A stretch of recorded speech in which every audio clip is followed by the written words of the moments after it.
चर्चा में जुड़ने के लिए और अपना एनालिसिस सामने रखने के लिए, क्योंकि अब हमारे साथ दो खास मेहमान इस वक्त जुड़ने जा रहे हैं। बीजेपी के नेता और पूर्व केंद्रीय मंत्री मुख्तार अब्बास नकवी और राजनीतिक विश्लेषक तहसीन पूनावाला हमारे साथ जुड़ने जा रहे हैं। वक्फ बिल को लेकर इन दोनों की राय क्या है ये जानेंगे। और पहला सवाल मैं तहसीन पूनावाला आपसे करूंगा। पहले तो आप दोनों का बहुत स्वागत है। तहसीन, वक्फ में संशोधन के बाद ये जिस पर चर्चा हो रही है, क्या आम मुसलमानों की जिंदगी में आपको क्या लगता है बदलाव आएगा?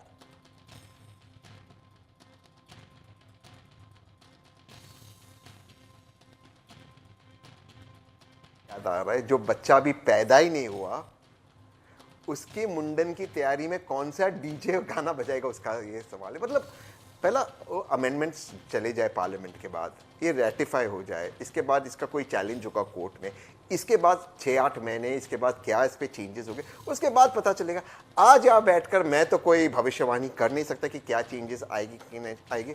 ये अगर सरकार की मंशा ठीक है और मंशा ठीक है और उस नियत से ला रहे अमेंडमेंट्स, तो उस पर निर्भर करेगा, और बाकी स्टेट गवर्नमेंट्स कैसे से इंप्लीमेंट करती है उस पर निर्भर करेगा। आज के इसका प्रेडिक्शन कोई कर सकता है? ठीक है, आज कैसे इसका प्रेडिक्शन कोई कर सकता है? मेरे साथ तस्वीरों में आपको मुख्तार अब्बास नकवी साहब भी दिख रहे हैं, पूर्व केंद्रीय मंत्री हैं।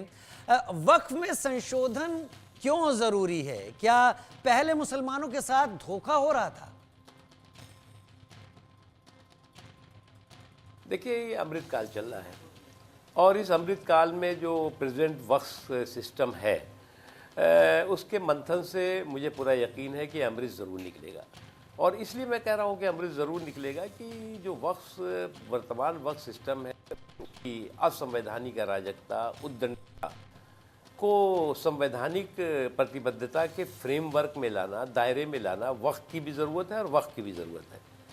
क्योंकि आज जिस तरह का वक्फ के पूरे सिस्टम को लेकर के अविश्वास का माहौल है, विवाद है, पूरी तरह से कन्फ्यूज़न है, कंट्राडिक्शन है, कन्फ्लिक्ट है, उसको करेक्ट करने का सही समय है और यही समय है।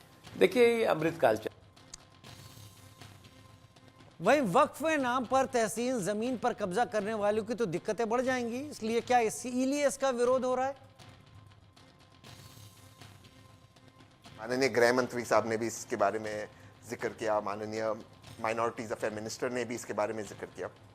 मान लीजिए कि वक्फ प्रॉपर्टीज को ले रहा है, ग्रैब कर रहा है प्रॉपर्टीज, मान लेते इस चीज को एक सेकंड के लिए, तो पिछले 10 साल से देश में किसकी सरकार थी और अधिकतर सूबों में किसकी सरकार थी?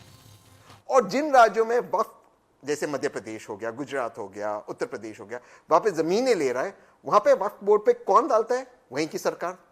वहां किसकी सरकार है? तो वो इन लोगों को डाल दी कि जमीन आप ले लो, हड़प लो। और ये बिल कोई रेट्रोस्पेक्टिव तो है नहीं, अमेंडमेंट्स रेट्रोस्पेक्टिव तो है नहीं, तो जिसने ऑलरेडी जमीन ली उसके ऊपर क्या सजा होगी?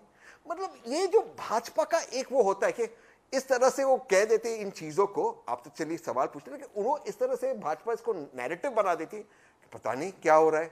अरे जिन्होंने अगर जमीन ली तो आप उनको बचाइए, उस जमीन को बचाइए। ये अमेंडमेंट लाने की जरूरत थी बस जमीन को बचाने के लिए।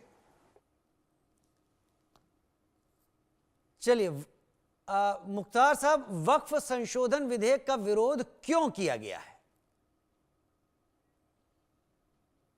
देखिए, कुछ लोग जो है वो हमेशा हर जो है वो संवैधानिक सुधार पर सांप्रदायिक प्रहार करने के आदी हो गए हैं, हैबिचुअल हो गए हैं, हिस्ट्री शीटर हो गए हैं।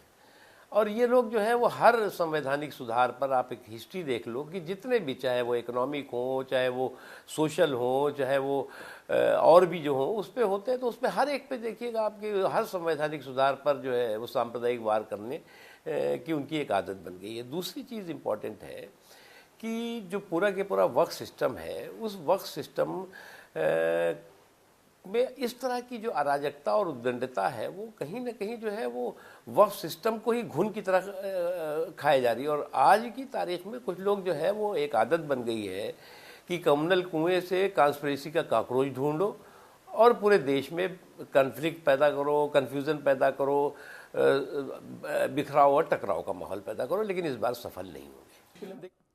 तहसीन भी हमारे साथ जुड़े हुए हैं। तहसीन, वक्फ में संशोधन को लेकर कई मुसलमानों का समर्थन भी है, जश्न की भी तस्वीरें आई। क्या आपको लगता है कि मोदी जी ने वाकई में सभी मुसलमानों का दिल जीत लिया है? देखिए जो भी अच्छा काम होता है माननीय प्रधानमंत्री करते हैं, गलत काम होता है माननीय राहुल गांधी जी करते हैं। इस चीज को हम मानते हुए आगे की बात करते हैं। मान लिया कि कुछ अमेंडमेंट्स लाना जरूरी थे वक्फ में, मैं भी उसके सपोर्ट में हूं। जैसे आगा खानियों के लिए अलग वक्फ, बोरियों के लिए अलग अलग वक्फ लाना, उसमें ट्रांसपेरेंसी लाना, कंप्यूटराइजेशन लाना, वो अच्छी बात है, वो एक काम है, हर सरकार का कर्तव्य है। दूसरी चीज, अगर हम माननीय प्रधानमंत्री जी को श्रेय दे इस चीज के लिए, देना भी चाहिए, वो अमेंडमेंट्स ला रहे जो कुछ अच्छा है। तो जो गलत हुआ है, जैसे वक्फ जमीन ले रही है, मान लो उत्तर प्रदेश के अंदर ले रही है जमीन, या जो आरोप लगते हैं जहां पे उत्तर प्रदेश की सरकार अपॉइंट करते हैं वक्फ के मेंबर्स, तो फिर उसके लिए उसको किसके लिए जिम्मेदार ठहराना चाहिए? माननीय उत्तर प्रदेश मुख्यमंत्री के, माननीय प्रधानमंत्री। तो श्रेय जाए तो एक व्यक्ति को, गलत हो जाए तो राहुल गांधी गलत। ये मुझे लगता है इसमें आगे की हम बात करें, भूमिका करें तो ठीक है। चलिए, मुख्तार अब्बास जी मेरे साथ बने हुए हैं, वो सुन रहे हैं, आपको भी सुन रहे हैं कि आप क्या कह रहे हैं। मुख्तार साहब, वक्फ में बदलाव क्या मोदी सरकार का मास्टर स्ट्रोक है, क्या हम कह सकते हैं? देखिए, एक बात सुन लीजिए आप। पहली बात तो मोदी जी का जो है वो वोट जो विकास का मसौदा है या सुधार का मसौदा है, वोट वोट का सौदा नहीं है कभी भी। हाँ, ये बात सही है कि वक्त के इस सुधार से न ईमान खतरे में है, न इस्लाम खतरे में है। जो इस्लाम के जो है वो 5 पिलर हैं, कलमा है, नमाज है, रोज़ा है, हज है, ज़कात है। ये कौन सा पिलर हिल रहा है? उसके अलावा जो लगभग जो है वो 7 लाख रजिस्टर्ड धार्मिक स्थल है, अविवादित धार्मिक स्थल है, वो सुरक्षित होंगे। आप वहाँ पर जो है वो अपने आस्था और अपने से जुड़ी हुई चीज़ें करिए। ठीक है, ठीक है। तहसीन बने हुए हैं मेरे साथ। तहसीन, जो सियासी पार्टियां वक्फ में संशोधन का विरोध कर रही हैं, जाहिर सी बात है आप कांग्रेस को बात करते हैं, कांग्रेस विरोध कर रही है, क्या सब कुछ आपको लगता है राजनीति का हिस्सा है? तो पार्लियामेंट में क्या होना चाहिए? पॉलिटिक्स नहीं होना चाहिए। तो पॉलिटिकल पार्टीज पॉलिटिक्स ही करेगी, राजनीतिक दल है राजनीति ही करेगा, और क्या करेंगे? राजनीतिक दल राजनीति नहीं करेगा तो कौन करेगा? मीडिया चैनल्स करेंगे, सोशल मीडिया वाले करेंगे, माननीय जजेस करेंगे। अरे पॉलिटिशियंस है, भाजपा पॉलिटिक्स नहीं करती है, विपक्ष करता है। उसमें गलत, हम पॉलिटिक्स और गलत शब्द क्या? भाजपा एक पॉलिटिकल पार्टी नहीं है, वो एक एनजीओ पार्टी है, वो भी एक पॉलिटिकल पार्टी, राजनीतिक दल ही है ना, वो राजनीति नहीं करती।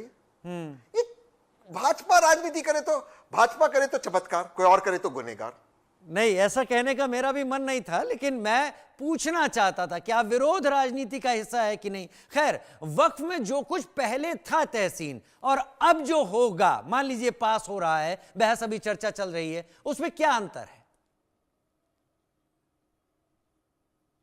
कुछ अच्छे प्रावधान है, और मैं वाकई वर्तमान सरकार, मौजूदा हुकूमत को बधाई देना चाहता हूं। जैसे मैंने कहा, आगा खानियों के लिए अलग अलग वक्फ, भोरियों के लिए अलग वक्फ, वो अलग चीज, वो अच्छी चीज है। ट्रांसपेरेंसी आए, महिला आए, ये रजिस्टर्ड हो, ये चीज़ वेलकमिंग है और इसको वेलकम करना चाहिए। लेकिन उसके साथ सवाल भी उठते हैं, जैसे महिलाओं को पहले क्यों नहीं लिया? मैं फिर से वही उदाहरण देता हूँ, जिन सूबों में भाजपा की सरकार है, क्योंकि हम मान लेते कांग्रेस, आरजेडी, सपा, ये सारी बुरी सरकारें थी, मान लिया, अब भाजपा एक अच्छी सरकार है। अब भाजपा की जहाँ जहाँ जिन सूबों में राज्य है, सरकार है, हुकूमत है, उन सूबों में उन्होंने बोर्ड अपॉइंट किए, वहाँ पे महिलाओं को क्यों नहीं डाले? कोई तो कानून बाधित नहीं करता महिलाओं को वक्फ पे होने। तो अब चलो, इसमें इस अमेंडमेंट में उन्होंने डाल दिया महिला होना कंपलसरी है, तो अच्छी बात है। पहले कंपलसरी नहीं था, बट आप डाल तो सकते थे, नहीं डाला, अब डाले, ठीक है। उन चीज़ों को मैं उनको बधाई देता हूँ। जो कुछ चीज़ें हैं, जैसे कुछ संवैधानिक सवाल है, क्या ये आर्टिकल 300 राइट टू प्रॉपर्टी का उल्लंघन है? हालांकि राइट टू प्रॉपर्टी एक मौलिक अधिकार, फंडामेंटल राइट नहीं है, बट एक लीगल अधिकार है। क्या ये राज्यों के 7th शेड्यूल पे ये इन्फ्रिंज करता है? क्या ये आर्टिकल 26, देखिए मैं आर्टिकल 25 की बात नहीं कर रहा हूँ, आर्टिकल 26 की बात कर रहा हूँ, जो चैरिटीज, माइनॉरिटीज की चैरिटी को लेकर उस पर इन्फ्रिंज करता है। ये सवाल उठेंगे, इस पर अगर अच्छी डिबेट हो पार्लियामेंट के अंदर, पॉलिटिकल डिबेट हो, और उसके बाद कोर्ट में जो चैलेंज करेगा, चैलेंजेस हो, मुझे लगता है उसमें देश को और ट्रांसपेरेंसी और एक ट्रांसपेरेंट बोर्ड मिलेगा, तो वो अच्छी मान बात सकता है। हूं तहसीन, आपके पॉइंट मान सकता हूं, और आपके पॉइंट वैलिड भी यहां पर दिखाई पड़ रहे हैं। ये चीजें होनी चाहिए थी और हो रही हैं, तो आप उसको वेलकम करते हुए भी दिखाई पड़ रहे हैं। बहुत शुक्रिया मुख्तार सर आपका, हमको हमारे लिए समय निकालने के लिए। तहसीन, आपका भी समय निकालने के लिए इस चर्चा में आने के लिए। उधर वक्फ संशोधन विधेयक को लेकर लोकसभा में चर्चा जारी है। भले ही कई मुस्लिम